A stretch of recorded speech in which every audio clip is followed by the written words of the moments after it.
Sorotan berikutnya, polisi mengungkap ada 4 klaster peran pelaku yang terlibat kasus pembunuhan Kepala Cabang Bank BUMN. Dan untuk mengungkap motif pembunuhan, polisi menjambungkan benang merah antar pelaku termasuk peran penting aktor intelektual yang memerintahkan penculikan hingga pembunuhan.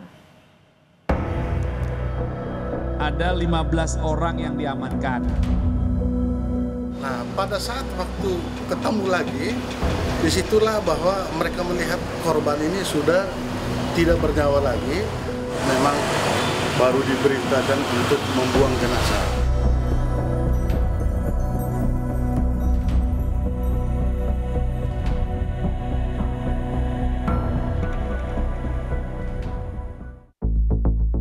Motif pembunuhan Kepala Cabang Bank BUMN belum juga diungkap oleh polisi.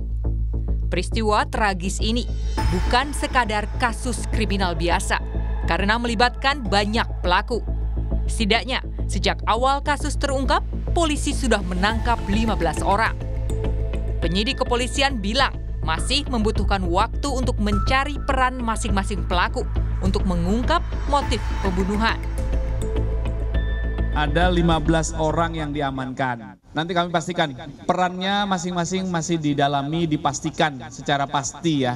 Sehingga nanti bisa disimpulkan dari 15 ini perannya masing-masing apa, berapa orang yang sudah ditetapkan sebagai tersangka, atau kemungkinan lainnya bagaimana, ini masih terus dikembangkan.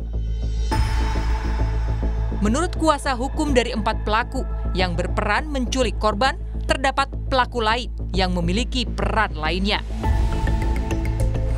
Karena adik kami, Eras ini diminta untuk menjemput paksa. Nah, di mana pada saat adik kami, Eras dan kawan-kawan menjemput di waktu sore, setelah penjemput dengan cara paksa itu dilakukan, ada perintah dari oknum yang namanya F itu untuk diserahkan di daerah Jakarta Timur. Nah, ada jeda waktu pada saat dijemput paksa dengan diserahkan itu. Setelah diserahkan, keempat pelaku penjemputan paksa ini mereka udah selesai tugas dan mereka pulang. Setelah mereka pulang, kurang lebih jeda waktu berapa jam setelah itu, mereka dipanggil lagi untuk mengantar pulang si korban. Nah, pada saat waktu ketemu lagi, disitulah bahwa mereka melihat korban ini sudah tidak bernyawa lagi. Memang baru diberitakan untuk membuang jenazah. Bahwa klaster pengintai, klaster penjemputan paksa, sama eksekutor. Nah, kami terputus di pengintai sama eksekutor. Penyidik Polda Metro Jaya merangkai kronologi dari serangkaian CCTV, rekaman komunikasi, serta pengakuan awal sejumlah pelaku. Yang menonjol bukan hanya jumlah orang yang terlibat, melainkan cara kerja mereka yang berjenjang, berperan, dan berlapis. Oleh polisi, peran para pelaku dipetakan menjadi 4 klaster. 4 klaster dalam kasus penculikan dan pembunuhan Kepala Cabang Bank memiliki perannya masing-masing. Klaster pertama merupakan pucuk piramida. Penyidik menempatkan inisial DH, C, YJ, dan AA. Mereka diduga menyusun rencana mulai dari menentukan target, menggerakkan tim pantau, hingga merangkai siapa yang berbuat apa. Di lapis berikutnya, ada klaster yang bertugas memantau gerak korban, mulai dari memantau jejak digital dan membuntuti setiap aktivitas korban.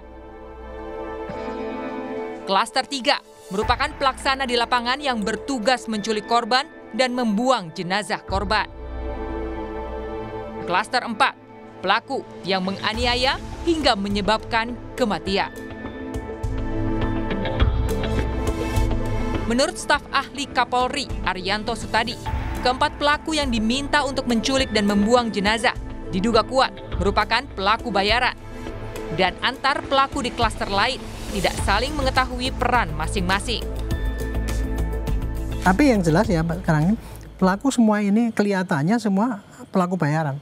Antara klaster yang antara klaster yang tugasnya itu mengamati, kemudian menculik, kemudian yang eksekutor itu pasti tidak akan tidak ada hubungan saling mengenal. Mungkin mengenal ya satu sama lain, tetapi dia nggak ngerti yang ini nanti ditugasi apa itu pasti nggak ngerti. Ilham Pradipta, Kepala Cabang Bank BUMN, diculik pada Rabu 20 Agustus 2025 lalu di halaman kantor toko swalayan di Ciracas, Jakarta Timur.